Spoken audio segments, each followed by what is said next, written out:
I just haven't been afraid to ask for help. And I think the assumption that people will be generous is a much better assumption to walk in with than to be afraid of for asking people for help.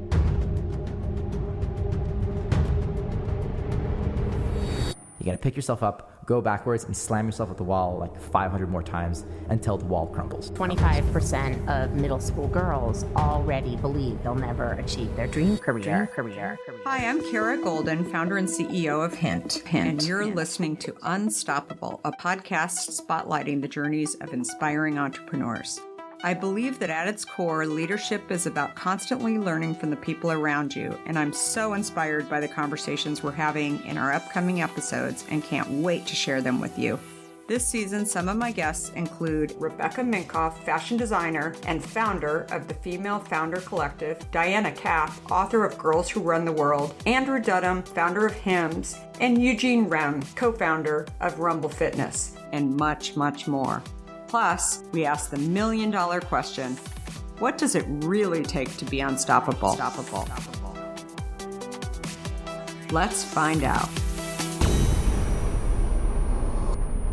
Hi, everybody. It's Kara Goldin from Unstoppable with Kara Goldin, and I'm here today with a very, very special guest. Very excited to have Sehreen Noor Ali on the podcast. Hello, how are you? Hi, I'm good, Kara. How are you? I'm good.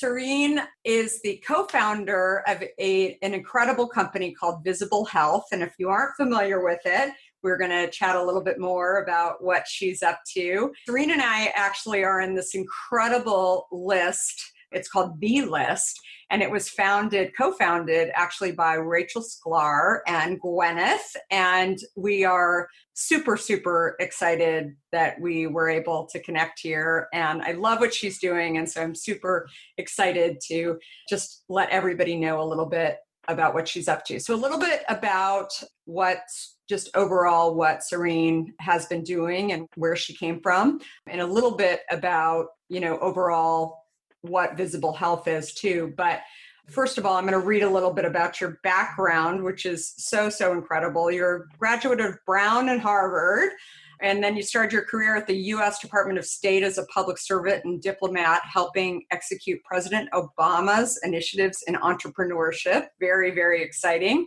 Education and innovation in the Middle East and South Asia. That's a continuation of the first role, actually. Later, she led business development for Noodle and built out the sales functions for 3 startup teams at Kaplan. She is a startup advisor, founder of EdTech Women, and on the advisory board for SXSWE. Is that how you're? South by Southwest. Okay. I should know that. Come on. And the very least of what she does, she's a mom of 2 incredible little girls. And today we're going to talk a little bit more about why she created Visible Health and what she's learned along the way on the entrepreneurial journey. So welcome, Sehreen. Thank you. Excited to be here. Yeah, super excited. So talk to me a little bit about Visible Health and what, you left really incredible roles in government and decided to do this. So what was sort of the itch that got you to ultimately move this forward? Well, I feel like it's a story of making lemonade from lemons. So I actually had to leave my job in 2018 at Kaplan because my daughter got diagnosed with a medical condition. And it became very clear that there was no way I was going to be able to work if I really wanted to find out what she needed. And so I think oftentimes when, I went in being like, well, it's a medical condition, there must be a straight path of treatment, and nothing could have been further from the truth. And so in the year that I ended up working on setting up her care and investigating, quite frankly, I realized that there was a ton of other parents like me who weren't getting their questions answered from the medical system. And they were turning to other parents for help. So it was anything from, my pediatrician told me to wait and see, but I have this nagging feeling that my child's inability to walk is linked with the fact that they're not talking that much. What should I do? Mm-hmm. And so when I was thinking about going back to my career, I had the opportunity to join a startup generator. And at that point, it was fairly de-risked. I had already not been making money. And so I made the decision of let's see Like, I know that there's a market here of parents who are underserved when it comes to health information. Let me just see what happens. And what happened was I met a co-founder who became passionate about this problem after I explained to him what I had seen in the marketplace. And so that was the genesis of Visible Health. Very, very cool. And prior to this, I mean, when did you actually start Visible Health? In 2018 or when you were? No, 2019, October 2019. And then we got our first set of pre-seed funds 2 months later. That's awesome. And so had you always been in New York, or were you actually? No, not at all. Yeah. Yeah. So I moved to New York in 2011. So now I feel like enough time has passed that I can say I'm a New Yorker. But I lived in DC before that when I was at the State Department, and I traveled to several different countries with the State Department. That's amazing. What do you think are some of the issues that parents have, just around having kids with special needs? I mean, what do you think above and beyond, trying to find networks? Like, what do you think is kind of the biggest, challenges? Yeah, I think it depends on where they are in the journey. By the time you've sort of identified that your child has special needs, I think what you're working against is a sense of invisibility. You're fighting an education system where you might not be able to get the resources you want. You're so mired in a medical system that it's not clear to you which specialist is really in charge of your child's care. And you've already had the realization that actually, as a parent, you're in charge of your child's care. And that's really tough. And on top of that, you have the social aspect, right? I hear stories from parents all the time about how their kids can't get play dates with anyone because they don't understand what their child is going through. And I think of all the stories that I've heard, it is that component of the lack of social connection that's the most heartbreaking. If you're in the beginning of the journey, it's also very scary because you're a new parent. You think something might be challenging your child, but you're not getting the information you need. And so you're going to WebMD, you're going to Dr. Google, and what do all of them say? Go to your doctor. And you're like, well, I just went to my doctor.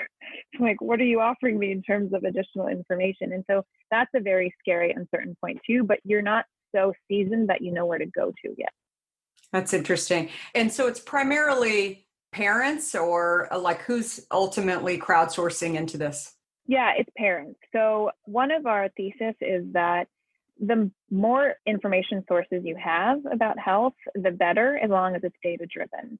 And in that line, parents especially are really important experts because they see the longitudinal time frame of a condition, right? They're seeing it from the moment that they get concerned to hopefully the moment that it gets resolved or at least treated. And that information is not always captured by the medical system because you go in as a parent, you're not always, one, you're scared, so you're not always remembering what to write down.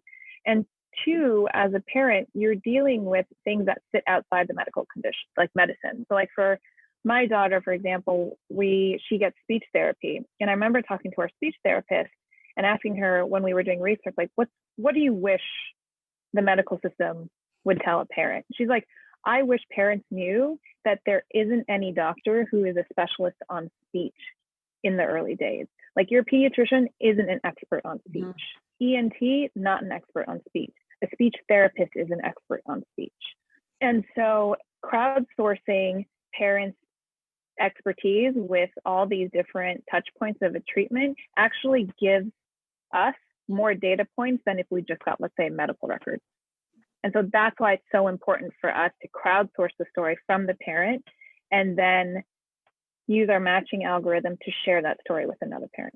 Interesting. Before Hint, my husband's actually our chief operating officer, but before Hint, he actually came into a startup he was an attorney prior in tech in his previous life. And there was a doctor that founded a company in the early 2000s called ZMedics. And he actually was a colleague of my father-in-law. And so that's how they met. And anyway, it was a company called ZMedics. And what they were doing was actually taking your patient interview and your concerns. And they were asking experts from all over the world. Like they had, Crohn's disease, for example, like what were the additional things that you could that you should be thinking about, what additional tests, et cetera, that you should be looking at. And, as these questions started coming in, they'd go out and find these experts. So there was just like their sort of purpose was that oftentimes, you go to your local doctor and you're relying on them, but they're not really experts maybe in, Right. the thing that you're looking for, or they're just human, right? So they've got one Right, opinion. exactly. And so if you could like crowdsource this and, Yeah. so anyway, it was way before its time. I mean, this is almost, it's 20 years ago when they were doing this, and they ultimately ended up running into HIPAA laws and some issues around it. And then they sold it off to the Bosch Foundation in Germany. And it's still being used. Yeah, it would be actually a really, really interesting, I mean, they could be potentially, a great kind of partner for you to look at from a fundraising. Yeah, that's so interesting. Yeah, it was super interesting. And it was great. I mean, I've talked to people about it since, and they're like, wait a minute, like this is telemedicine, in some respect. And it's just, basically. Because you realize you ask people a lot of questions about things, right? Totally. It's like we instinctually go to our peers to get their opinions. And like, there's sort of like a natural vetting process that we go to. It's like, I'm going to ask this person about this. Like, I'm going to ask another mother about this because I know intuitively, like they're as discerning as I am. Right. Yeah. And you don't have that opportunity. Like, right now people are in Facebook groups. Like I'm on tons of parenting Facebook groups and super useful in some ways, but I'm literally up until 3 a.m. trying to find an answer to my question. Yeah. And then I'm like, how much do I weigh that expertise? Yeah, no, totally. And, and like, is their child like my child? There's too much sort of like manual calculation that I have to do. And so a lot of what we're trying to do is make it easier. I also think that another piece of this is that if there was a way to actually, see if there were people that had the same issue maybe 5 years ago, right? So that you can actually have visibility into understanding and comfort in sort of knowing what to expect. Because I think like that is really the fear, right? Of, I have a child that had some learning issues early on, and it was really hard to kind of figure out like exactly. And now she's in her last year at university, and like it's all fine, right? But she also learned to educate and basically stick up for herself and advocate for herself in a way that was really helpful. But again, like I wish that I would have found those parents that would have said, like, I don't think I found one single parent at that time when we, figured this out when she was probably, 6, 7 years old, who said, it's going to be okay. Right. Yeah. Like, I'll tell you what this is 15 years from now. Like nobody was able to sort of be that person. And, you kind of fill in the blanks, what the issue is, but that's ultimately what you're looking for. And again, it's only one other person's opinion on it, but it's one, and obviously things vary greatly and whatever, but I just think it's like. But imagine if you had a group of those people. Totally. Yeah, no, I think that's why I love what you guys are doing. Right. And so and it's interesting because I talk to a lot of parents who say exactly what you're saying, who are a little, who are past the journey, but then look back and are saying, if I had that would have made me feel so much less anxious and so much more confident about the decisions I'm making. Yeah. And so, we internally, Alex and I, talk about being the ways for early childhood health and development. And it's very similar. Like you need people who are with you on the path, like slightly ahead. Mm-hmm. Yeah. Right. Slightly ahead and then way ahead, because a lot of the questions once you do have your treatment plan is, well, what can I expect? And doctors, for understandable reasons, they will not answer that question for you. No matter how much you press them, they're not going to. No, it's so true. And I also found that it was, I don't know, I feel like it also just depended on other factors. And I think that probably varies by family as well, that it's just, what size classroom were they in? What, what kind of therapy did they have? Or what, like all of those kind of issues were things that I was like really looking for. So you mentioned Alex. So Alex is your co-founder. How did you find a co-founder? So we both entered the same startup generator program called Antler. Okay, Antler. Awesome. And I went in with this idea of like, there's a market here. That was, I had done market making for, after my State Department career in tech startups. And he had left Squarespace looking to do something that was mission driven and related to children. And so it was literally the perfect match. We were the first 2 people in our cohort of 100 people to actually start working together. A lot of other founders like broke up and like found other founders, but Alex and I started working together, and it's been a really amazing partnership ever since. That's awesome. And have you had to raise money that's great. And how has that gone?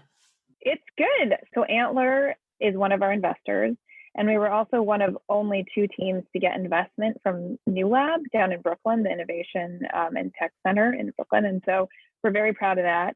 And then in Q4, we'll be going out for our sort of next pre-seed seed round.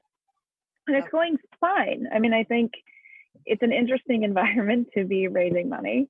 We're having good conversations with VCs that we really like, and VCs who appreciate that what we're trying to do is have impact that is aligned with the business model. And so it's an exciting time to be an entrepreneur because there's just more broad embracing of that kind of model. Yeah. No, definitely. So what do you think what lessons would you give to the tech entrepreneur? I mean, we're talking about this on hopefully the heels of ending the COVID situation. We're not quite sure, but what advice would you be giving to entrepreneurs right now who are, kind of in this same, zone at the moment? Like whether it sounds like you're in a pretty good spot in terms of you raised money, right? So you're able to kind of build on that. You're not sort of out of cash at the moment and coming into this, but what advice would you give knowing what you know today? Well, one very tactical thing would be just like work your network. Mm-hmm. I mean, I've gotten a lot of amazing advice from people just by reaching out to them and telling them what I'm doing. So we have someone from WebMD who has given us like really great feedback. I can't think of anyone else who's a product manager. And that was actually from EdTech Women, a network that I created myself. I was just sort of trying to talk about other people's accomplishments. And I said, oh, by the way, I'm doing this. And that sort of came out of nowhere. Someone else I reached out to just helped me get the lay of the land. I knew a little bit about the VC sort of landscape, but not enough to really go out on my own. And I really did need mentorship in that space. And so a lot of people have been more than happy to spend 45 minutes with me and share their like 10 years of experience, and it saved me days. And so I just haven't been afraid to ask for help. And I think the assumption that people will be generous is a much better assumption to walk in with than to be afraid of for asking people for help. I think that's so key. I tell people the exact same thing. And I think what I'm also hearing from you is that you walked into this with like a purpose, obviously, and you were like trying to solve this problem. And you just thought, if I can actually get the word out, maybe I can, really solve this problem for a lot of other people. But, I talk about this all the time. With the founding of Hint, that I didn't have any experience in the food and beverage industry. And I had been a vice president and at AOL and, I was managing a bunch of people and, had sort of like was kind of at the top of my game. And then all of a sudden I decided to lug cases into Whole Foods and try and get it on the shelf. And, my friends, I'm sure you had the same thing. Like people are like, wait, what are you doing? Like, why are you doing this? And, and all of that. And I love the idea, or I should say I was okay with the idea of not really knowing everything. Like people would come to me and ask me to make decisions and teach them and everything. Right. And all of a sudden I'm in like the student role, right? Where I'm learning all these things and I'm like just reaching out to anybody who would talk to me in, lots of different industries. It sounds like the same for you, and I still like want to be learning. Like part of the reason why we launched deodorant and launch all these new things is my need for like, not to be done learning.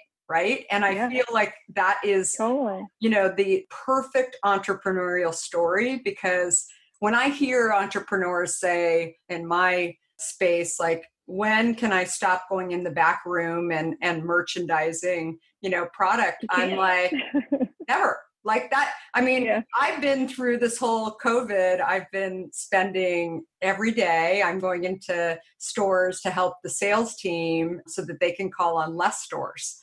And so I'm going into one or two stores, and I go in early in the morning and later at night in order to avoid crowds. But part of that's to help my team, but part of that also is to have my eyes and ears on making sure that it's safe for the employees and all of that. But I think that it's also just the curiosity side of this, and I think it exactly I was about to say the same word. To every industry, which is like it's really awesome to hear you say.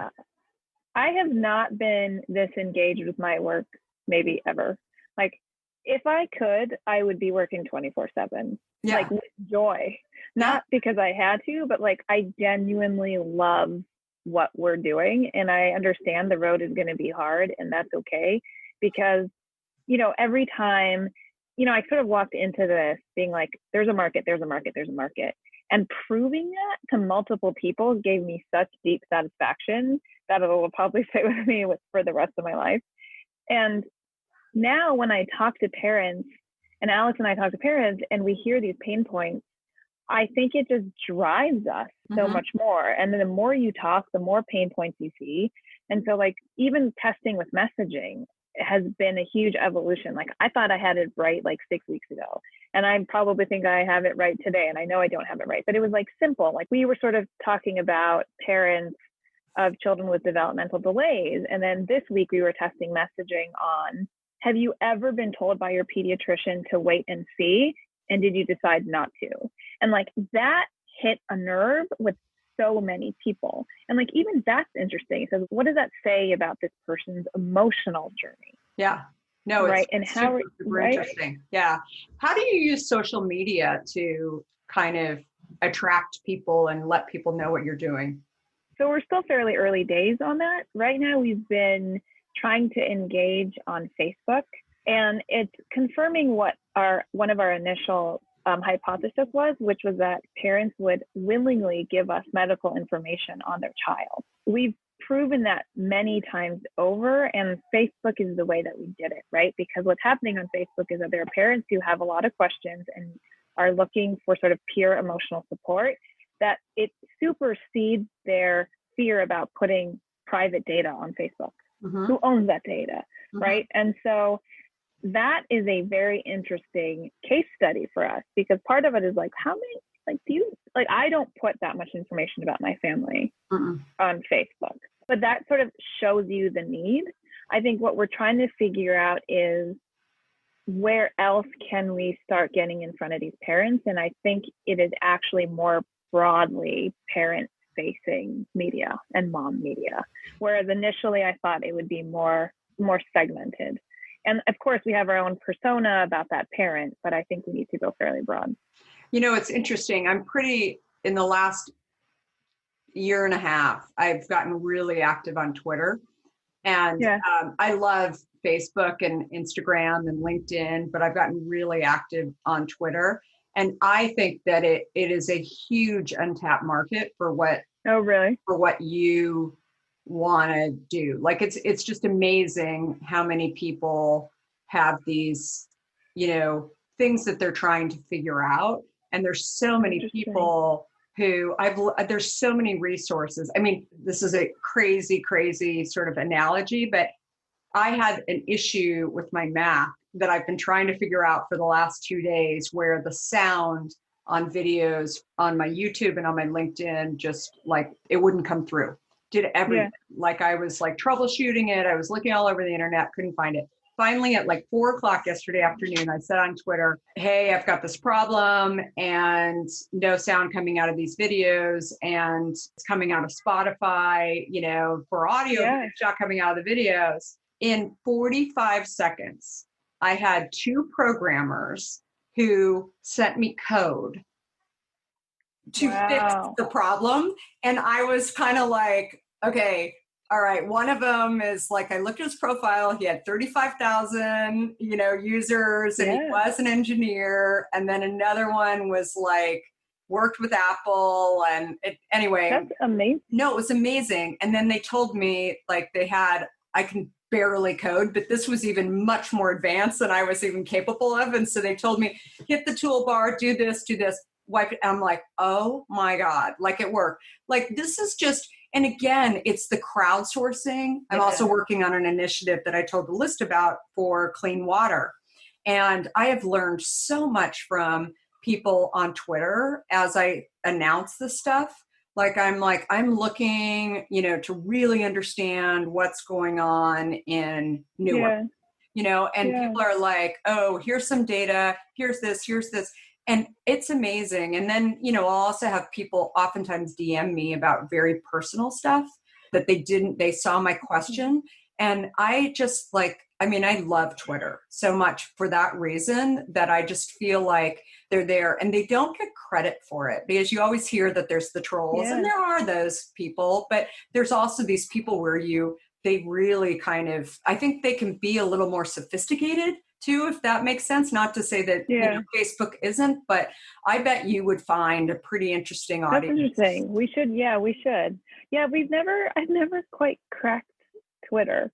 I hadn't either. And I had a guy that worked for me a couple of years ago who just loved it. And he was really the one that kind of showed me. And, now, it's funny. I was on the phone with Twitter the other day. They reached out to me and they're like, we use you as an example all the time of and I'm like, me? I have no idea what I'm doing. Yeah. I said, I just ask questions like this and, and I'll wake up on Monday morning and I'll be like, oh, first 10 people to DM me, get a case of hint people are like, yay, I'll do But the fact that it's not so, premeditated in a plan makes it even better. That's probably why you're so good at it. Yeah, no, exactly. And I'll do stuff, I'll show, stuff that we do on Hint and, and this, we'll show components of this on it too, right. And to get people into the podcast as well. But I don't know. I think that's my pitch for Twitter. I think it's really it's a place where, especially if you're searching and you're trying to crowdsource people, I think there's a lot of parents on there that, have reached out to me, especially being an entrepreneur who has children. People have reached out to me saying, fascinating. Yeah, that they've, been trying to solve this issue. And so anyway. we will do it. It's funny because I am not super active on any social media before I started this business. I just had the people in my network on Facebook, but now I've had to think a little bit more about actually being visible and what that means and how many people do you need, but also we're very sensitive to my daughter's story. It's a little bit ironic. We have a company that's crowdsourcing stories. And then I am very cautious of what I tell people because it's also the fine line of wanting her to tell her story, But so social media is still something I'm new at in a way. Yeah. No, and it's an interesting look. It's the entrepreneur's dilemma, the founder's dilemma, because I think especially if you have a purpose and, you're trying to figure out exactly who owns that purpose too, right? Yeah. You, you're synonymous with Hint. I literally can't think of one without the other. Yeah. And so that's a huge success, I think. I think that's what we should all be aspiring to do. So but it's my story. But it's it's my story. And so I totally understand where you're coming from. But I also think that this is also a story of, parents and, and people in trying to solve problems. So I think that's and trying to solve problems for kids, right? Yeah. Not just your child too. I think it's really solving. And that's what's sort of fun because I think people are really compelled to give their story if it helps someone else. There's a lot of positive sum game in this, and it's really, really beautiful. When people go on the phone with us and we're try to explain what they do, and we say, it's anonymous, you don't have to put your name on. And some people are like, no, I want my story out there. If it helps one child, I will do anything.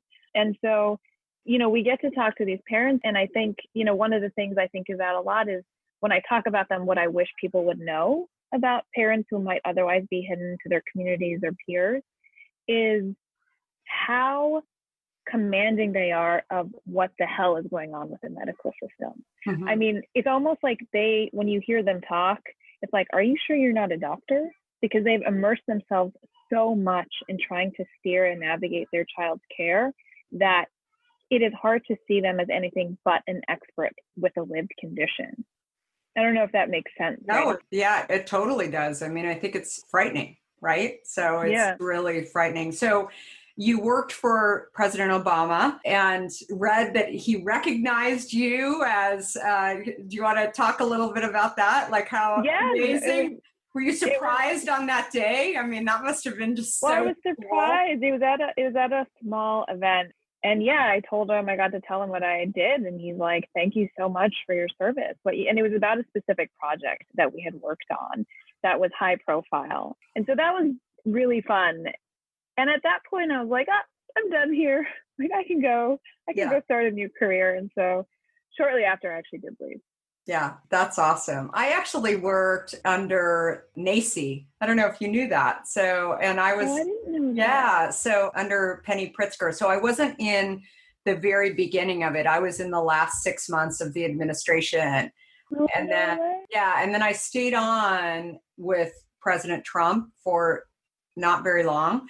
And then decided to exit.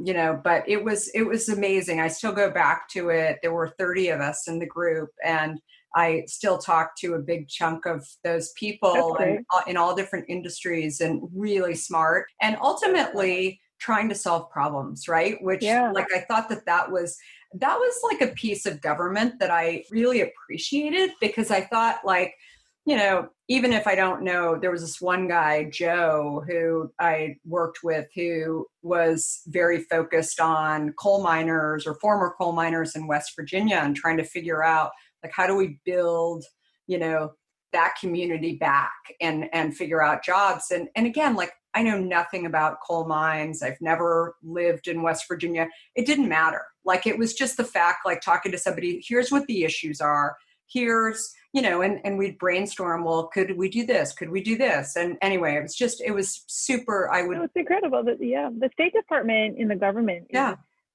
an incredible pool of talent. I mean, the people that I worked with that worked also on the same sort of portfolio of Muslim engagement, a lot of people left. I think like one is running an entrepreneurship department at Tulane, another is a VC, several are VCs or started their own social enterprises. And it was funny because when I moved to New York, no one knew what the State Department was. And then recently, right, because of the news, people were like, oh my God, you work at the State Department. That's so cool. And I had this moment at the State Department once where I was like, I don't know what had happened, but I was telling a colleague, I was like, it just struck me that this might be one of the most competitive places in the world. Right? Because in the government, I was sort of used to people, like a lot of my friends were doctors or investment bankers or whatever else. And I always felt like people don't know the State Department, so it felt less elite or, accomplished in a way. And then I had this moment, I was like, no, the way the HR system works here, it's actually probably one of the most competitive places anywhere. Yeah. Right? If you're not competing for money, you're competing for influence and public policy and like a lot of very cerebral stuff and proximity to the president. And so it was this like moment in my life where I was like, don't feel so bad for yourself. Like, you're doing pretty well. Yeah, no. It's such a great experience. When I was in high school, and part of the reason why I actually stayed on with Trump, he eliminated a bunch of people from the group when he came on. But I had worked for Senator John McCain, actually, when he was in the House of Representatives, when I grew up in Arizona. And it's funny because, John said something to me when I was in high school that has stayed with me forever, that, it doesn't matter what party you ultimately go and work for. And I might sort of edit that a little bit as time goes on. But he said that the learning of really understanding how this stuff works is incredible. It's like, I think all the time about, should people like go and do some kind of public service? Should they be forced to do that for like a year, whether it's, working for, your mayor's office or working for, a congressperson or, ultimately the president or whatever. Like, I think it's just, you just learn how this stuff works. And so many people just don't really understand it.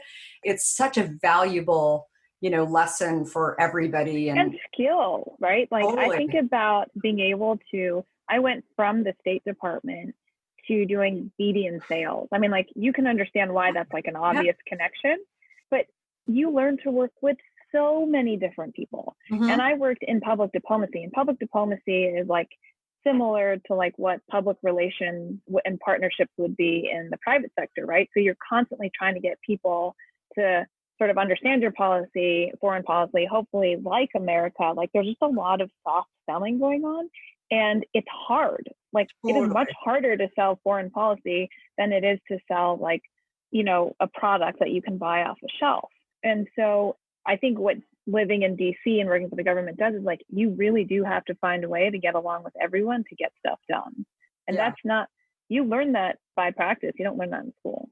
Yeah, I agree. It's a super, super valuable lesson. So that's amazing. So I ask all of our guests a couple of final questions. And one is, what makes you unstoppable? Well, I'm going to borrow from you a little bit, but I think it's my curiosity. Like there's been a lot of stuff that I probably would not have wanted for myself over the past few years, but there's a lot of learning from it. And I think positioning and just having the mentality of like, oh, there's something here that's interesting. I always think that there is a lesson for me in things that are hard. And it has proven true. Like when my dad passed away and it happened before I thought it was going to happen, like there's just so many lessons of gratitude and even thinking about my own legacy that have helped me decide to start a company and put everything that I had at risk.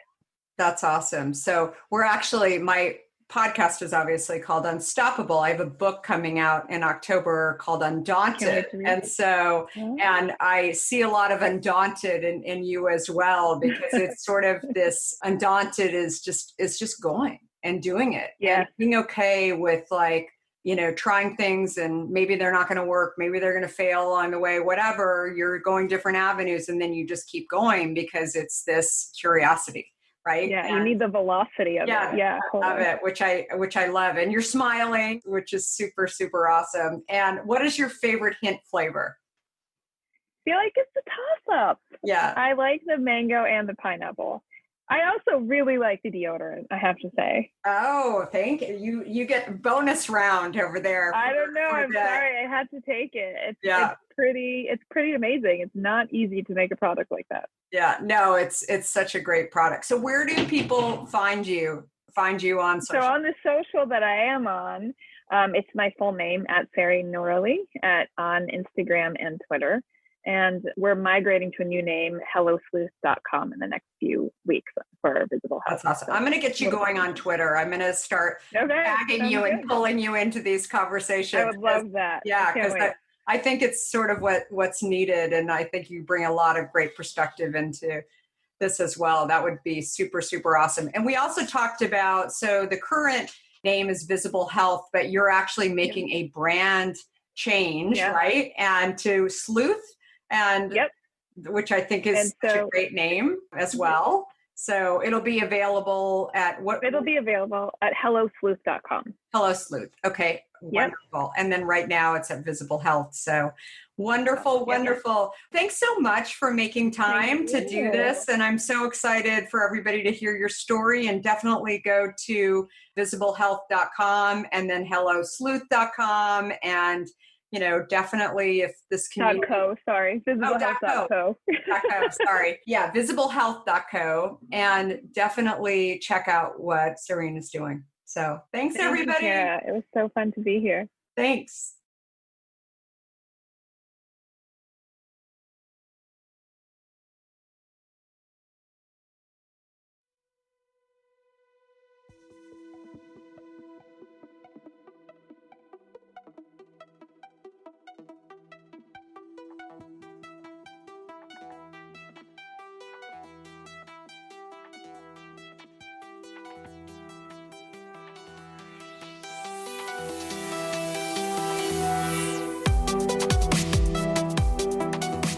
If you like what you heard, please help spread the word and leave us a review.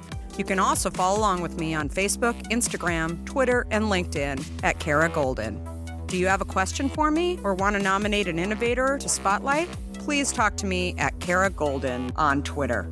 Thanks so much for listening. Until next time, be unstoppable.